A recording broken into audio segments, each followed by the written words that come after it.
A man in a navy suit stepped through the double doors of the conference room and looked directly at me. The room went silent. 32 people had gathered around a polished walnut table on the 26th floor, and until that moment, every conversation had revolved around one thing: my exclusion. The man adjusted his glasses, scanned the room, and asked a question that immediately erased every smile from my cousins' faces. "Excuse me," he said, "has anyone seen Ethan Mercer?" I slowly raised my hand. "I'm Ethan." The man nodded once. "Good, we've been looking for you." Across the table, 3 cousins who had spent the previous 20 minutes laughing about my future suddenly stopped laughing. Because they had no idea what was inside the folder resting beside my chair. And they definitely had no idea what the lawyer was about to say next. But this story does not start here. Welcome back to Revenge Cold Stories. Drop your first name and your city in the comments and subscribe before we go any further. My name is Ethan Mercer. I was 38 years old on the day my grandfather's will was read. At that point, I had spent 14 years building a logistics technology company that managed warehouse optimization systems for regional manufacturers. Most people in my family had no idea what that meant. To be fair, I stopped trying to explain it years earlier. Our software reduced shipping errors, improved inventory accuracy, lowered transportation costs. Not exactly exciting dinner conversation. By the age of 38, the company employed 214 people across 4 states. Annual revenue had reached $41.7 million.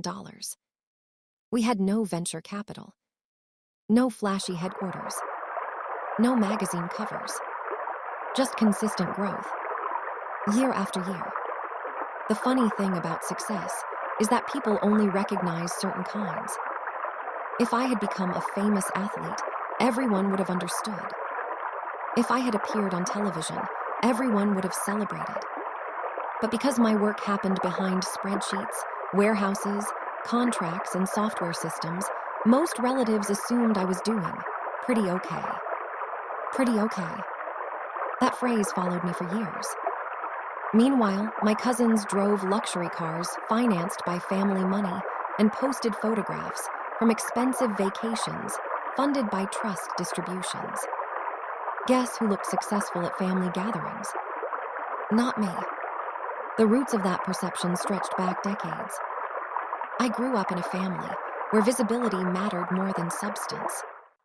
My grandfather, Charles Mercer, built a commercial real estate empire over 53 years. By the time he was 89, he controlled office buildings, industrial parks, storage facilities, and investment properties spread across 7 states. His estimated net worth exceeded $280 million. Nobody knew the exact number, but everyone knew it was enormous.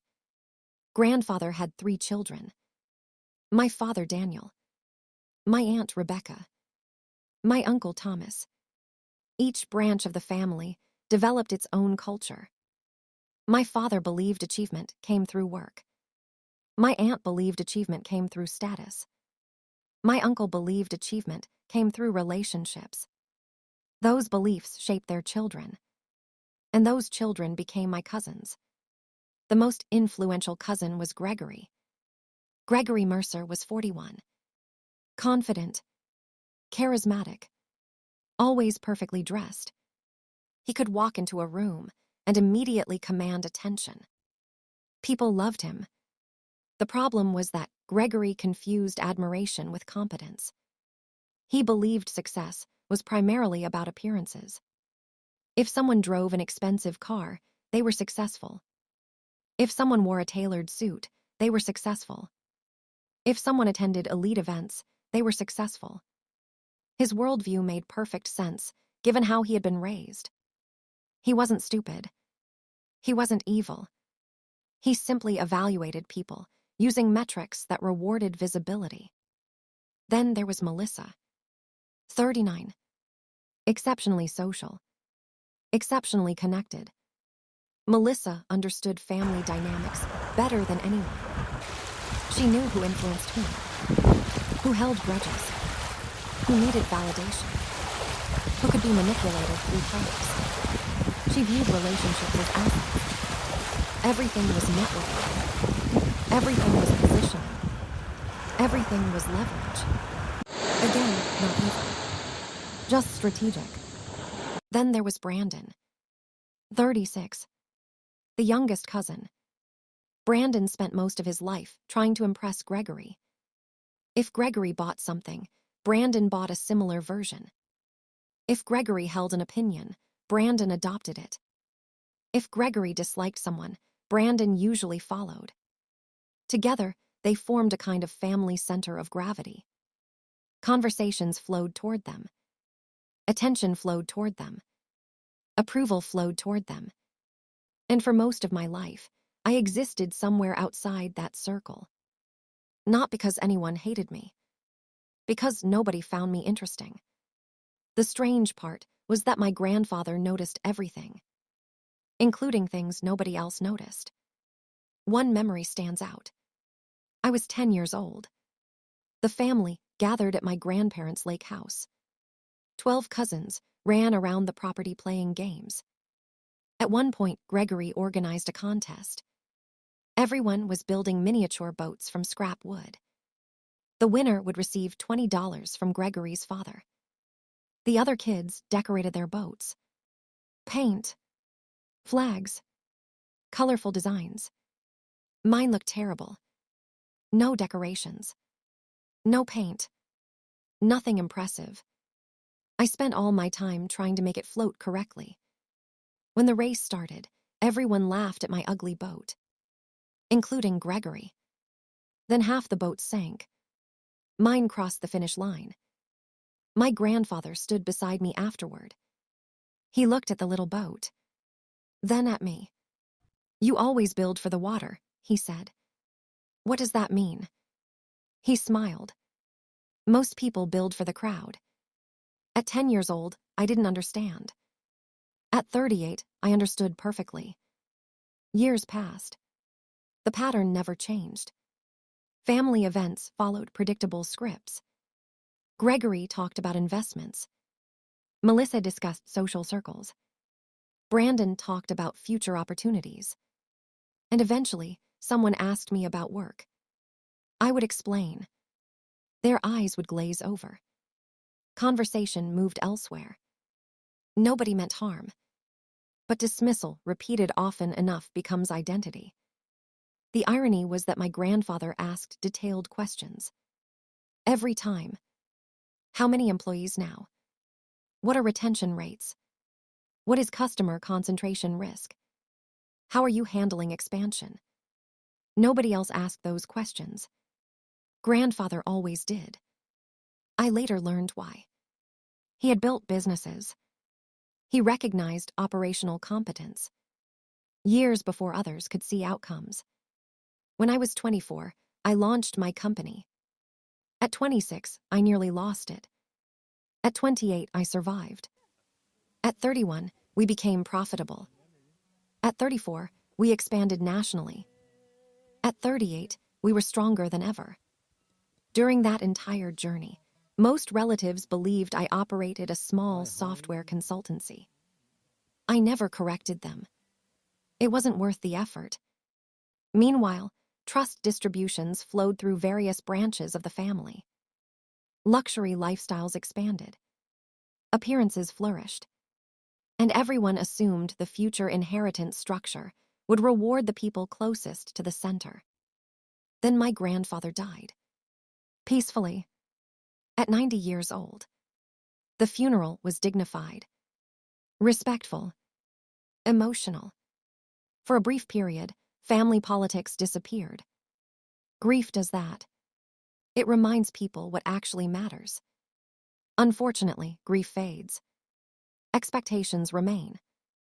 Within weeks, conversations about the estate quietly emerged. Nobody discussed numbers openly. Nobody had to.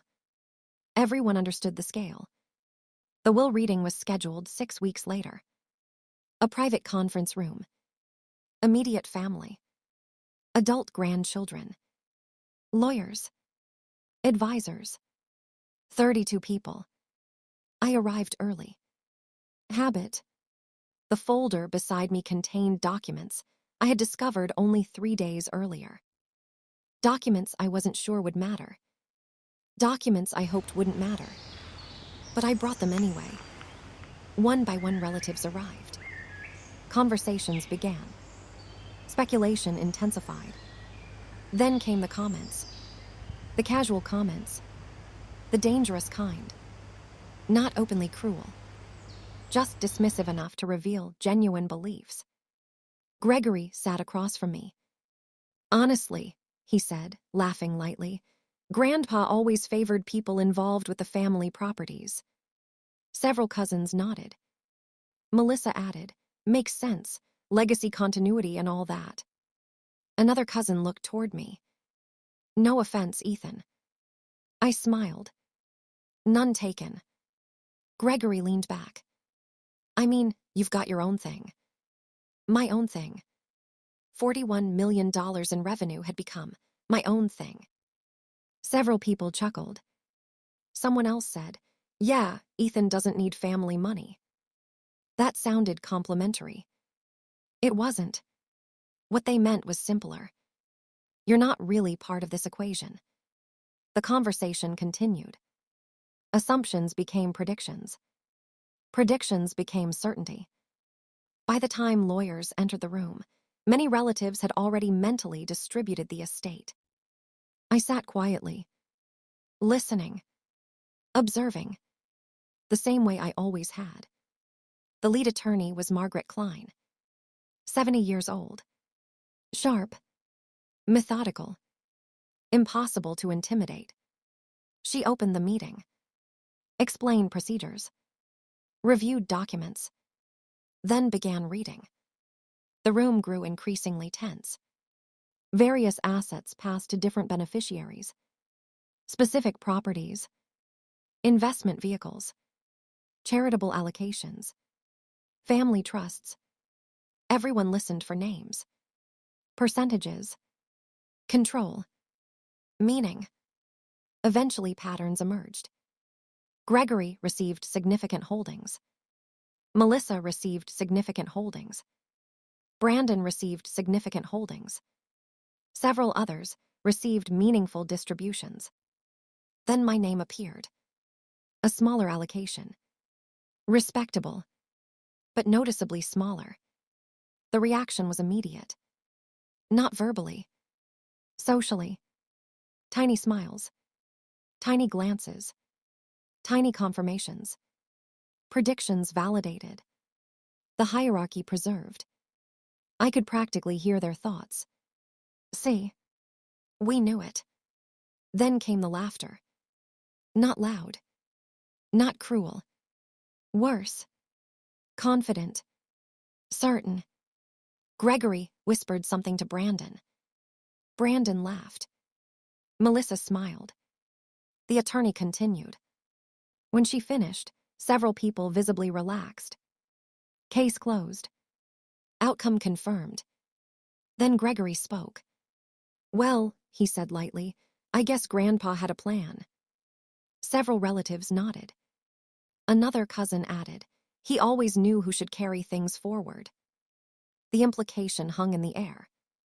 Everyone understood it. I had been weighed, measured, placed, again, exactly as always. I looked at the folder beside me. Then I stood.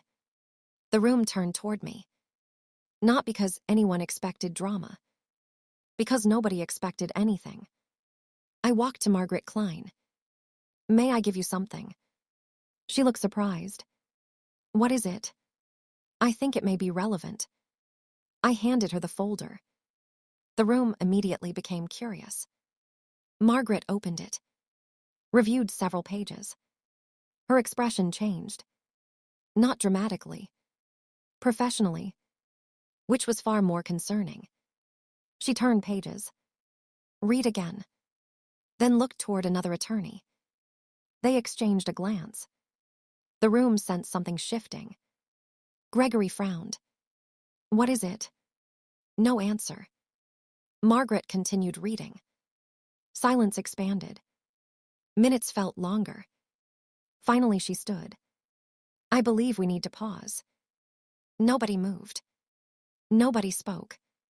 Gregory looked irritated. Pause for what? Margaret removed her glasses, then said 7 words that changed everything.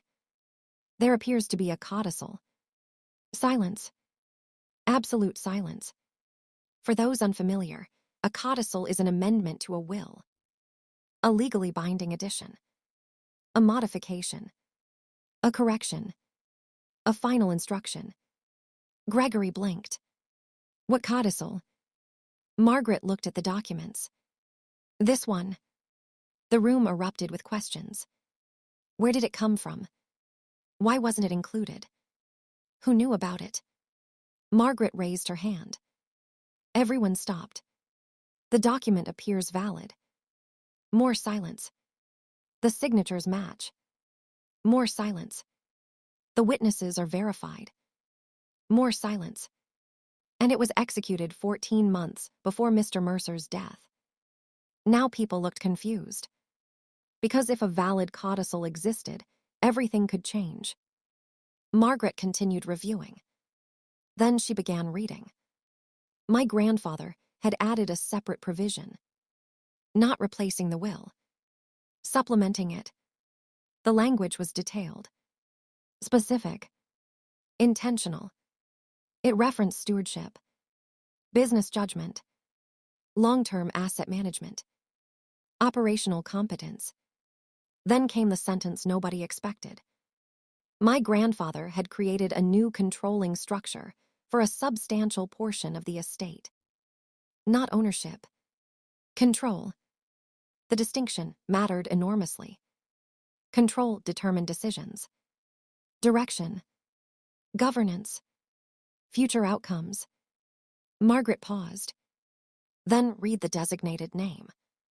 Ethan Mercer. The room froze. Nobody moved. Nobody breathed. Nobody spoke. Gregory stared at me. Melissa stared at me. Brandon stared at me. I sat quietly. Exactly where I had been all morning. Margaret continued. The codicil included a personal statement from my grandfather. Not emotional. Not sentimental. Analytical. That sounded exactly like him. He explained that visibility and stewardship were different qualities. He explained that preserving assets required judgment more than presentation. He explained that over 20 years, he had observed how each family member approached responsibility. Then he wrote something that hit the room harder than any distribution percentage. He wrote that the person least concerned with appearing important had consistently demonstrated the strongest capacity to protect what mattered. Again, Ethan Mercer. Nobody laughed now. Margaret continued reading. The codicil also explained why. Grandfather had quietly tracked business outcomes. Not conversations. Not appearances. Outcomes. He had reviewed public filings. Private reports. Operational metrics. Risk management decisions. He had done homework nobody knew existed. For years, he knew exactly what my company was. Exactly how it operated. Exactly how it grew. Exactly how crises had been managed. He knew because he paid attention. The room looked at me differently. Not admiringly. Not yet. Just differently. Because a puzzle piece suddenly appeared. One that changed the entire picture. Gregory finally spoke. There must be some misunderstanding. Margaret shook her head. There is no misunderstanding. Melissa asked, why wasn't this disclosed earlier? Margaret answered carefully. It was filed separately. That was technically true. The details were complicated. But legality wasn't the real story. Recognition was. For decades, my cousins assumed my grandfather saw me the same way they did. The codicil proved otherwise. He had been watching, quietly, carefully, the same way I had. What happened next wasn't dramatic. No shouting. No table flipping. Real life rarely works that way. Instead, people processed information.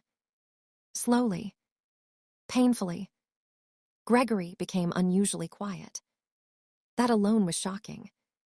Melissa started asking procedural questions. She always moved toward information when uncertain. Brandon stared at documents without speaking. Others exchanged confused looks. The meeting continued. Lawyers explained implications, structures, responsibilities, limitations, authority. Hours passed. By the end, one reality had become unavoidable. The assumptions guiding family dynamics for decades were incomplete. Very incomplete. When the meeting ended, people left in small groups. Conversations formed and dissolved. Nobody quite knew what to say. Gregory approached me near the elevators. For several seconds, he simply stood there. Then he spoke. I didn't know. It wasn't an apology. It wasn't an excuse. It was the truth. I know, I said. He nodded slowly. I really didn't. I know. Another silence. Then he left. Melissa approached later. Her reaction was different. More analytical. How long did Grandpa know? About the business. She nodded. Years. She absorbed that. Then smiled faintly. He never mentioned it. No. She laughed once. He loved doing that. That was true. Grandfather enjoyed observing conclusions people reached on their own, especially incorrect ones. Over the following months, consequences unfolded quietly, which is how meaningful consequences usually unfold. Gregory became more cautious. Not because he lost everything. He didn't. Because certainty disappeared. Melissa became more curious. She started asking questions instead of making assumptions. Brandon gradually developed independent opinions. A surprising development. Other relatives reconsidered old narratives. Not all at once. Not dramatically. Just gradually. As reality accumulated. Meanwhile, responsibilities increased. Control is not a prize. It's work. Meetings. Reviews. Governance. Decisions. Long hours. Exactly the kind of work my grandfather valued. 1 year later, we held another family gathering. Different atmosphere. Same people. New understanding. At one point, a younger cousin approached me. 22 years old. Just starting a business. Nervous. Unsure. He asked if I would review his plan. Of course I agreed. As we talked, I noticed something. Nobody interrupted. Nobody redirected attention elsewhere. People listened. Not because I had changed. Because recognition had finally caught up with reality. That evening, I walked alone along the lake behind my grandfather's old house. The same lake where miniature boats once raced across shallow water. I thought about the ugly little boat from childhood. The one everyone laughed at. The one built for floating instead of applause. Suddenly, I understood why that memory had stayed with me for nearly 3 decades. It wasn't about the boat. It was about a system. A system that rewards appearances immediately and substance eventually. A system that convinces crowds they can accurately measure value by looking at surfaces. A system that works surprisingly well until reality arrives with evidence. My cousins weren't villains. They simply trusted signals that were easy to see. Many people do. The harder skill is recognizing quiet competence. The kind that doesn't advertise itself. The kind that keeps showing up. Keeps building. keeps improving, long after attention moves elsewhere. My grandfather understood that difference. And because he understood it, he left behind something more valuable than money. He left behind proof. Proof that being overlooked is not the same as being unseen. Tell me in the comments, have you ever been underestimated by your own family and later proven right through your actions rather than your words? Subscribe, and I'll see you in the next one. The months after the will reading were stranger than I expected. Most people imagine that when a major family revelation happens, everything changes overnight. It doesn't. People don't wake up the next morning with completely different beliefs. They carry their old assumptions for a long time, even after the evidence proves those assumptions wrong. For the first few weeks, I noticed something interesting. Some relatives treated me exactly the same as before. Others treated me completely differently. Neither reaction felt comfortable. The first group acted as though nothing significant had happened. The second group suddenly became very interested in my opinions. I preferred the first group. At least they were consistent. The attention was harder to navigate. For nearly 20 years, I had operated in the B. 5 years after the will reading, most people outside the family had forgotten it ever happened. Inside the family, however, its effects were still unfolding. Not dramatically. Quietly. Like roots growing beneath the surface. The estate had become stronger. Occupancy rates across the commercial portfolio averaged 94.8%. Operating costs had fallen. Several aging properties had been modernized. A few underperforming assets had been sold and reinvested. Nothing flashy. Just disciplined stewardship. Exactly the kind of progress my grandfather respected. My own company continued growing as well. We crossed 500 employees. Then 700. Then 1,000. New offices opened. New contracts arrived. New challenges appeared. Success never removes problems. It simply upgrades them. One afternoon, I was reviewing quarterly reports when my assistant informed me that Gregory was downstairs. That was unusual. Gregory normally called ahead. Send him up.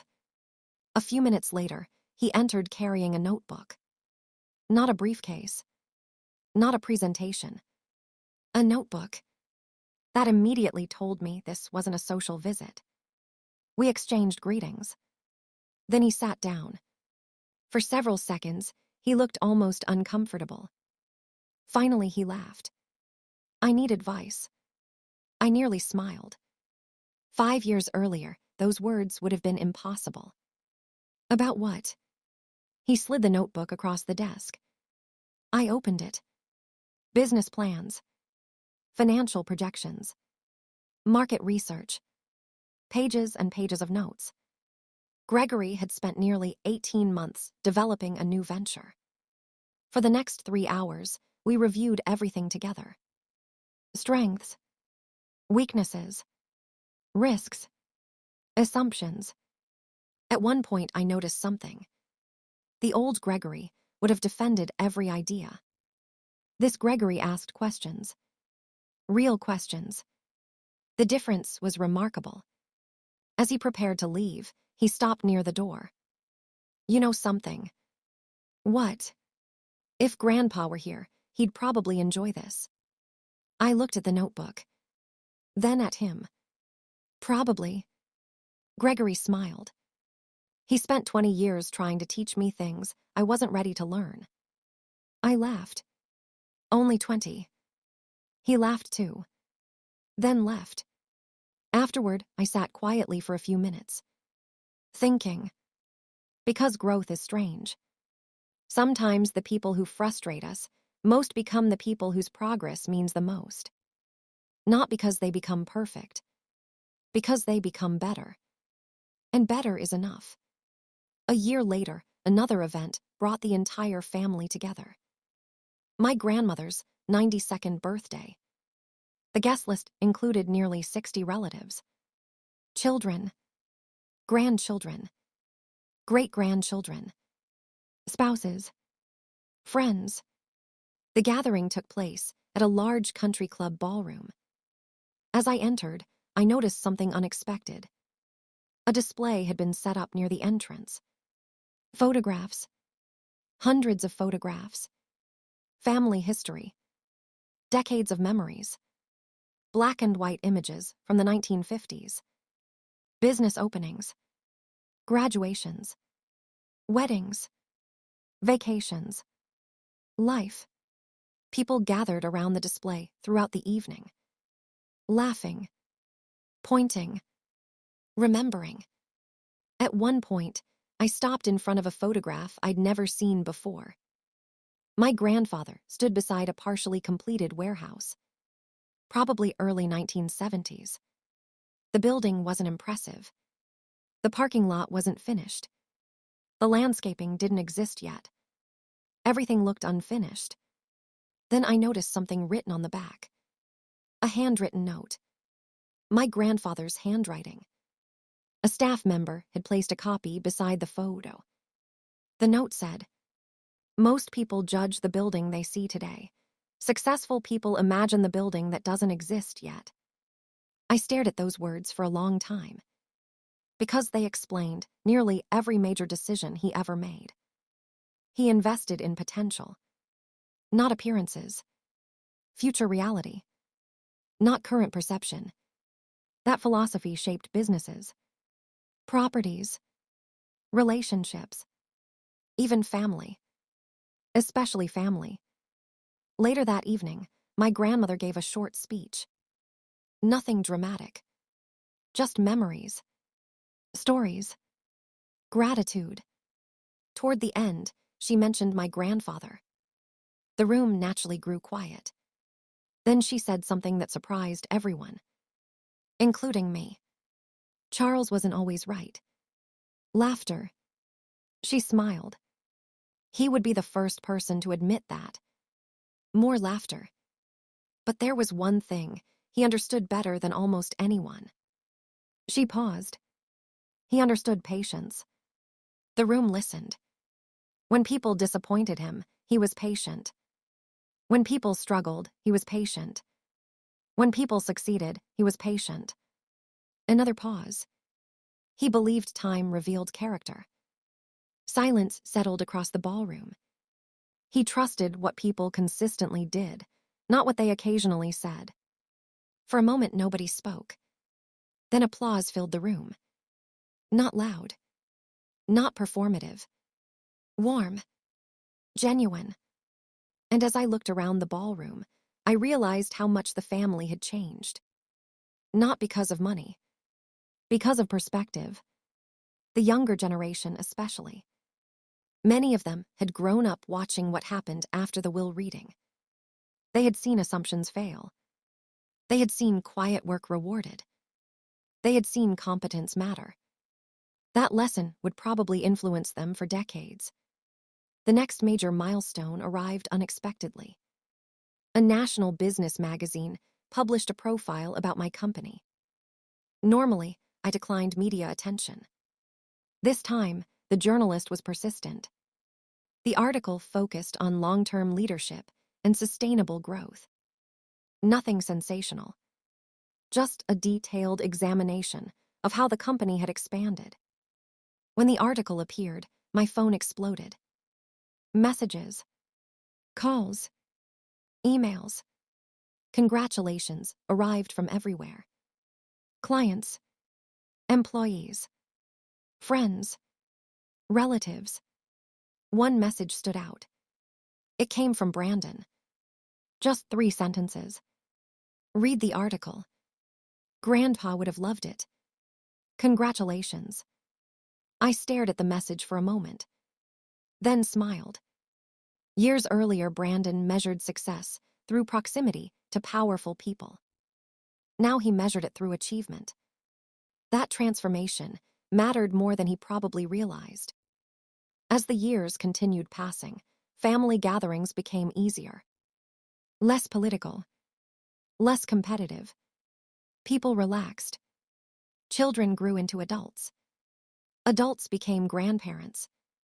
Life moved forward. One autumn afternoon, nearly a decade after the will reading, I received an invitation from a university entrepreneurship program. They wanted me to speak. Normally, I declined speaking engagements. This one felt different. The audience would be students, young founders, people just beginning. So I accepted. The auditorium held around 400 students. After the presentation, a question and answer session began. Most questions focused on business, growth, hearing, leadership, risk. Then a student near the back raised his hand. He looked nervous. What do you do when nobody believes in you? The room became quiet. It's a question many people secretly carry. I thought for a moment, then answered honestly. First, make sure they're actually wrong. The students laughed, but I continued.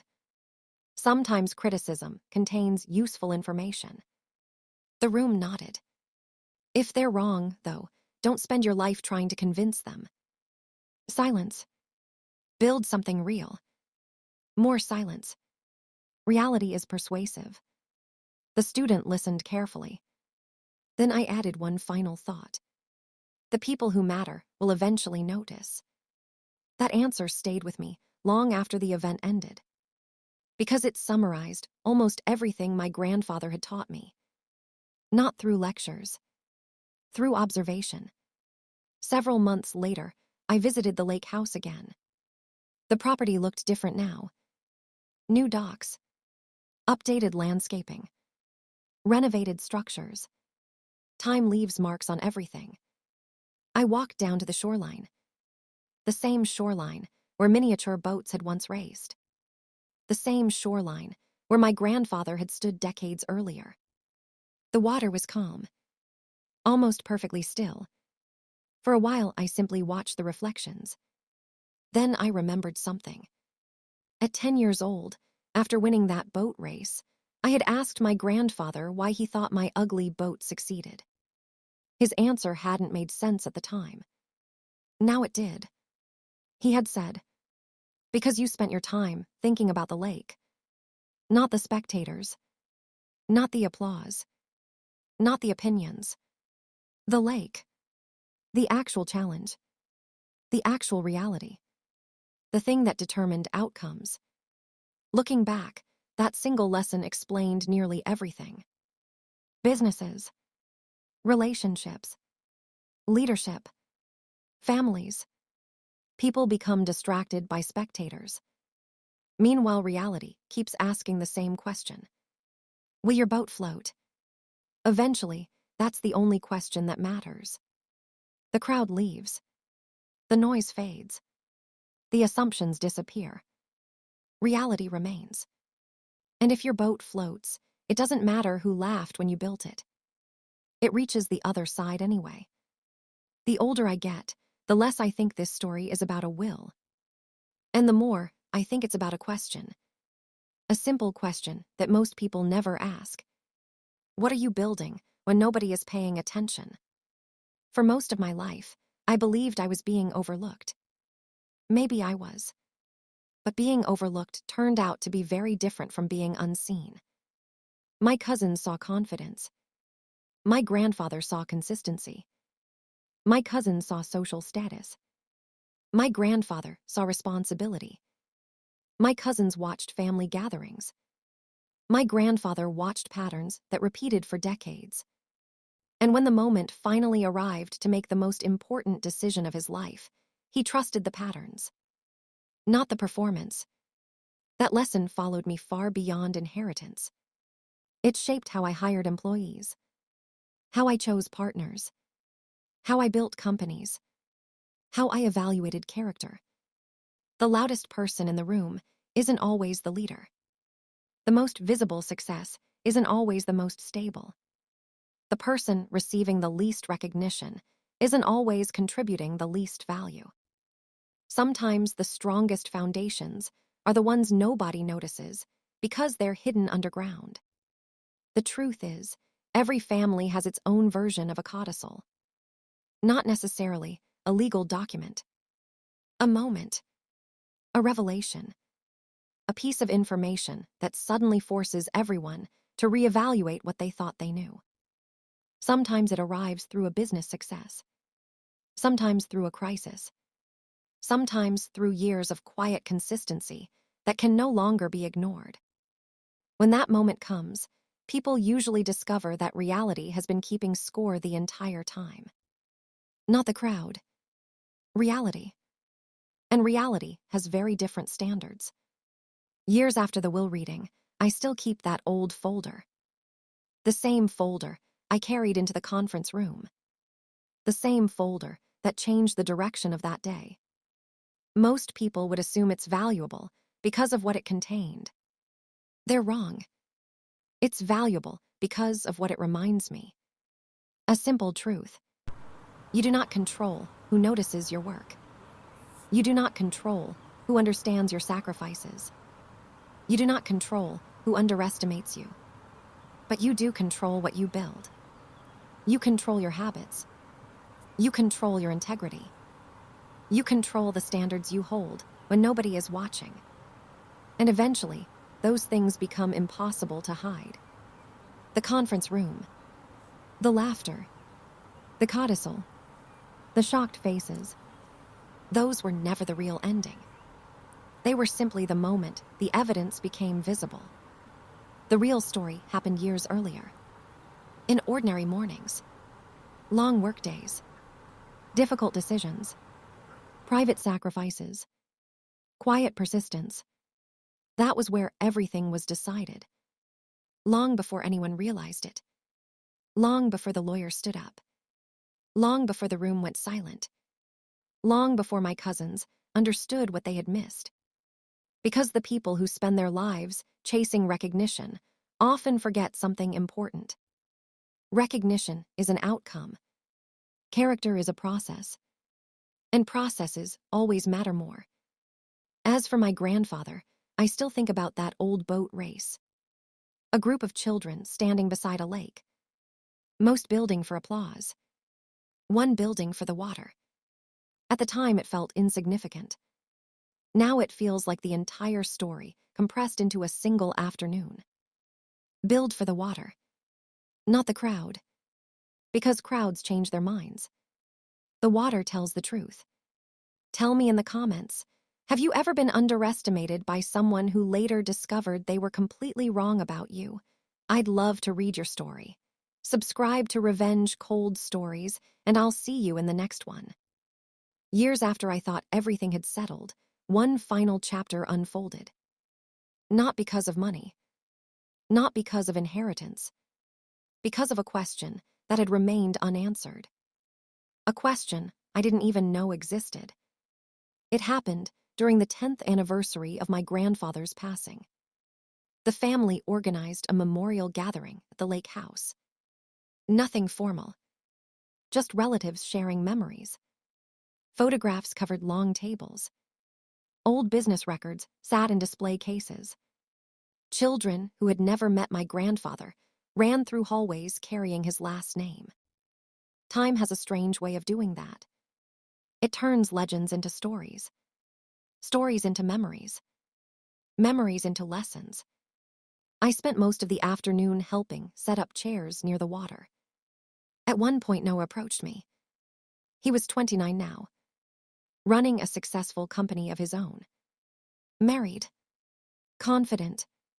Different from the nervous teenager who once asked me why I worked hard when nobody was watching. Come with me, he said. Why? I found something. That phrase had become dangerous in our family. Every time someone found something, history changed. He led me to an upstairs storage room. Dusty boxes lined the walls. Old records. Receipts. Documents. Photographs. Inside one box sat a leather journal. The cover was worn. The pages yellowed. My grandfather's handwriting filled every page. Not business notes. Observations. People. Lessons. Thoughts. Margaret arrived a few minutes later. When she saw the journal, she smiled immediately. I wondered where that ended up. You knew about this too, Noah asked.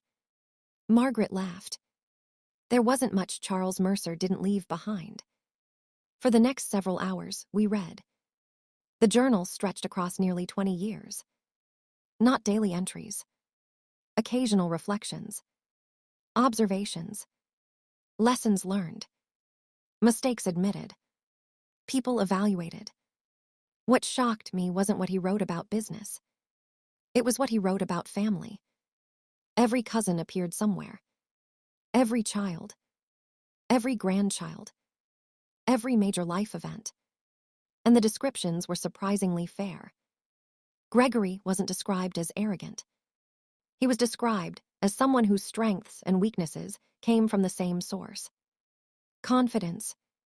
Melissa wasn't described as manipulative. She was described as exceptionally aware of people, sometimes at the expense of principles. Brandon wasn't described as weak. He was described as someone searching for identity.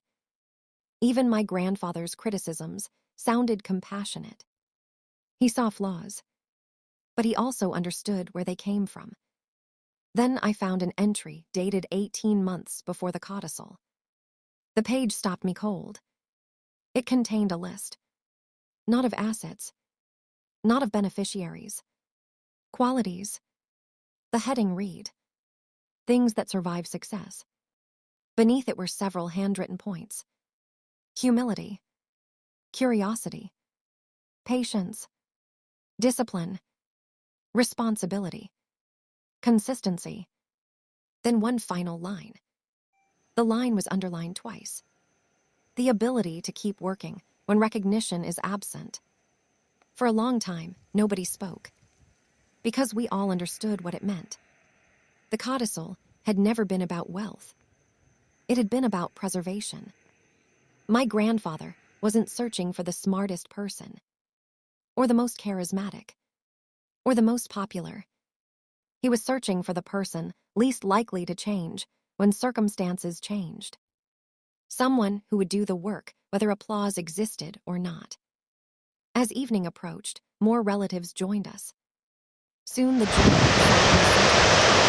surrounded by family members. People took turns holding interest,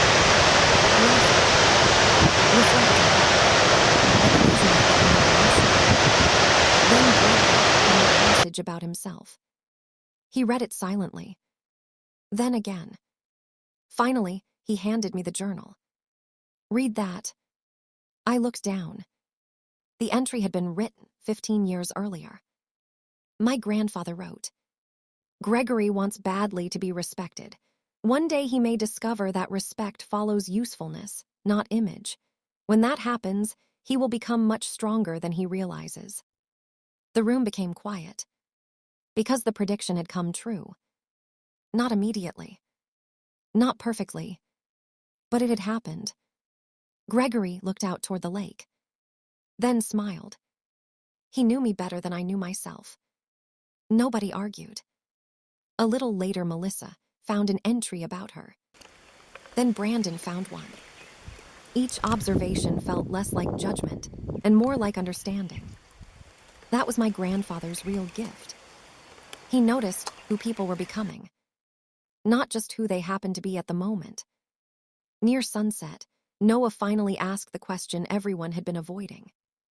Was Ethan always the choice? The room turned toward Margaret. She considered her answer carefully, then shook her head. No. Everyone looked surprised. No. No. She folded her hands. Charles never believed destiny worked that way. The room listened. He believed people became choices through years of decisions. That answer hit harder than anything else all day. Because it meant the story wasn't about being special. It was about becoming reliable. Not fate. Not favoritism. Choice. Repeated choice. Day after day. Year after year. The person I became at 38 wasn't determined when I was 10. It was determined through thousands of ordinary decisions nobody remembered. The same was true for everyone else. The realization changed how I viewed the entire story. For years, I had framed it as being underestimated. Maybe that wasn't completely accurate. Maybe the real story was simpler. Everyone was still becoming themselves. Some people just finished the journey sooner than others. As darkness settled over the lake, family members gathered outside. Someone lit a fire. Children roasted marshmallows. Conversations drifted between generations. The journal rested safely inside the house. Its secrets finally shared. At one point, Noah sat beside me. What happens now? I looked around. At cousins, children, grandchildren, people who had spent years misunderstanding one another and somehow found their way back. Then I smiled. Now we keep building. He nodded, as if that answer made perfect sense. And maybe it did. Because every family eventually discovers that inheritance is temporary. Money changes hands. Properties change owners. Businesses change leadership. But values travel farther. Lessons travel farther. Examples travel farther. Long after documents disappear. Long after lawyers leave. Long after codicils become history. What remains is the system people choose to live by. My grandfather left us one. Simple, quiet, uncomplicated. Pay attention. Build substance. Stay consistent. Judge character through patterns. And never confuse applause with value. The funny thing is that none of those lessons required a fortune. They would have been true, even if the estate contained nothing at all. That's why they survived. And that's why, whenever I think about that conference room all those years ago, I no longer remember the laughter first. I remember the silence that followed. The moment reality entered the room. The moment assumptions met evidence. The moment a lifetime of quiet work finally spoke for itself. And if there's one thing